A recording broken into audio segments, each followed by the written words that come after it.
Welcome to footballgameplan.com, where football makes sense. I'm Memory Hunt, the czar of the playbook, bring you a football game plan special presentation. We're taking a look at the Baltimore Ravens, and we're compiling a starting lineup of some of their all-time greatest players. Now, many have donned the uniform of the Ravens, but only a few can truly be called an all-time great. So let's start this video off by naming the starting quarterback on this all-time team.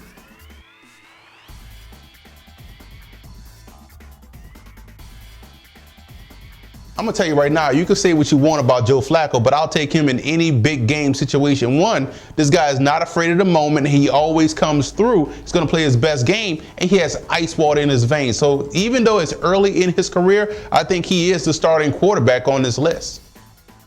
Contrary to popular belief, Joe Flacco is one of the more consistent quarterbacks in the National Football League, and also his playoff record is impeccable. And I do believe his career is going in the right direction. He's already the franchise leader in career touchdown passes as well as passing yards.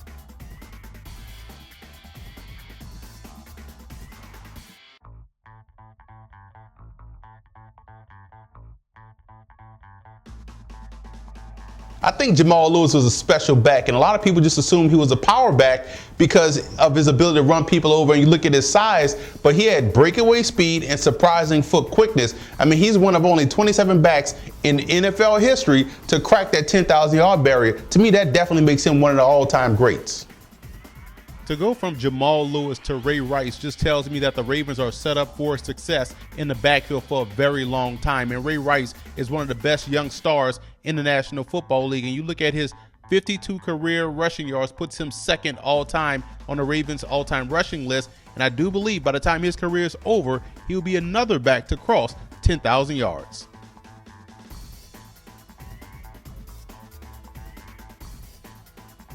Although he played with the old Cleveland Browns and then transitioned to the Baltimore Ravens, Michael Jackson's best year came in 1996, his first year in Baltimore, with over 1,200 yards receiving and 14 touchdowns.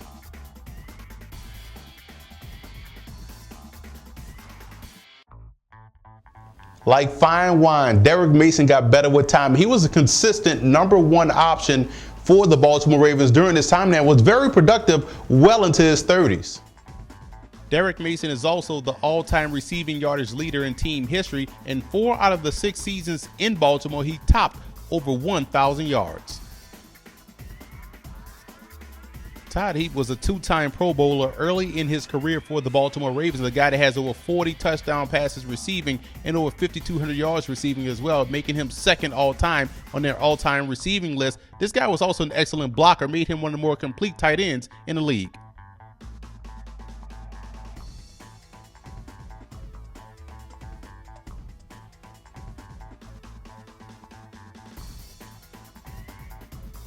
When you look at left tackles, you want someone to protect the blind side, to be able to move with today's edge rushers, and no one did it better than Jonathan Ogden. You look at a guy that was just a massive left tackle, built like a right tackle, but had the foot quickness of left tackle that made him unstoppable. That also made him a threat in the running game. You could run weak side with Jonathan Ogden. So I love the way he played the game. 11-time Pro Bowler, 4-time first-team All-Pro, and one of the few offensive linemen that I would really take #1 overall. He was that good.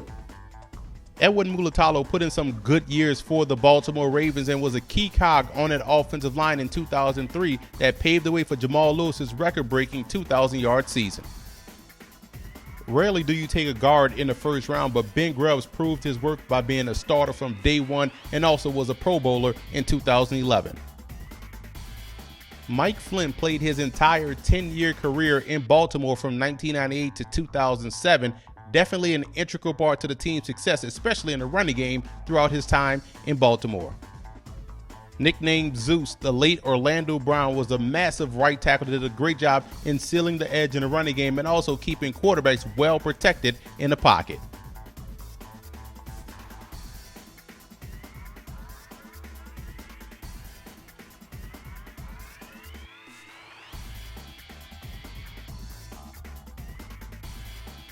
Remember when people knocked Terrell Suggs coming out of college because of his speed and maybe he's not the biggest guy, but all he did was sack the quarterback at Arizona State. And when you look at the 2003 Defensive Rookie of the Year and the 2011 NFL Defensive MVP, I say it paid off big for the Baltimore Ravens.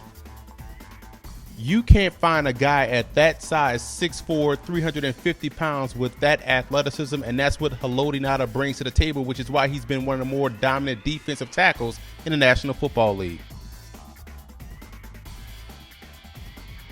Tony Saragusa was a guy that was able to collapse the pocket, keep blockers off of Ray Lewis, but also had the ability to push the pocket and cause disruption in the passing game. One of the more technically sound pass rushers of his time, Mike McQuarrie, was a guy that was able to get to the quarterback 51 times out his Ravens career, putting him third on all-time sack leader list.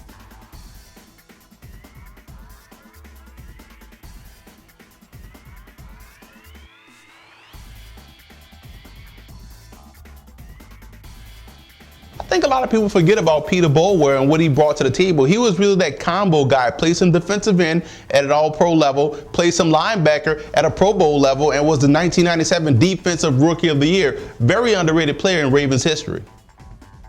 What I like most about Adalius Thomas was the fact that he was an athletic outside linebacker, a guy that can get out there and cover tight ends as well as running backs with a lot of interceptions, but also can get after the quarterback. So not only did you get a guy that could rush the passer, but also could be effective in zone blitz opportunities.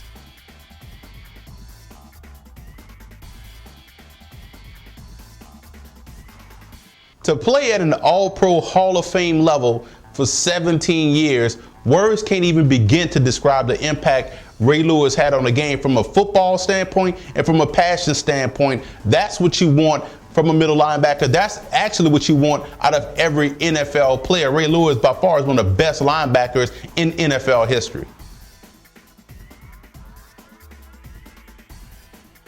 Chris McAllister was a shutdown corner for the Baltimore Ravens. This was a guy that had awesome ball skills, but once he caught that football, that was the beginning of the story because he had the ability to take it to the house. It was also a very good kickoff returner as well. Definitely one of the all-time greats in Ravens history.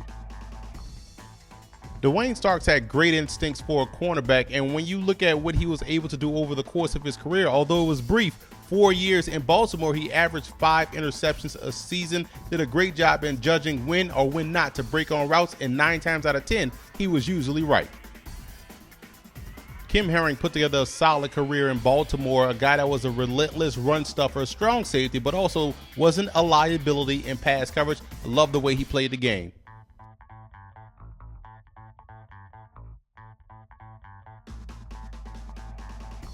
The Ravens always get lucky in the draft. They have great football players fall to them because other teams say, oh, this guy doesn't run fast. He's not tall enough. He doesn't move as well as we thought he did at the combine. The Ravens just draft football players. So when they took Ed Reed, where he fell in the draft, they got a gem. This guy has 61 career interceptions, outstanding ball skills, one of the best center fielders we've seen in football for a very long time. And one thing that's underrated about his game, people think he's just a free safety to pick passes off. Yes, he does that very well. But one underrated aspect is his ability to go out there and knock the snot out of wide receiver. So he's really that ultimate combo safety that can play strong safety and also free safety. Definitely one of the all-time greats. Big fan of what Ed Reed brings to the table.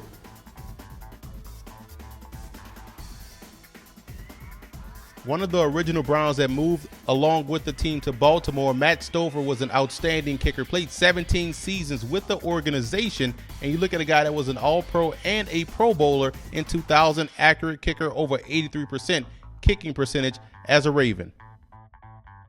Even though he's currently on the roster and still playing, I do believe Sam Koch is well on his way to be an all-time Ravens great, outstanding punter, averages over 45 yards a kick. Trying to catch Jermaine Lewis was like trying to catch lightning in a bottle. This guy was instant offense for the Ravens, who used to struggle to put the ball in the end zone. 6 touchdowns on punt returns made him a threat to score each and every time he touched the rock. And I want to give a huge shout out to Ravens fan forums for always showing football game plan support.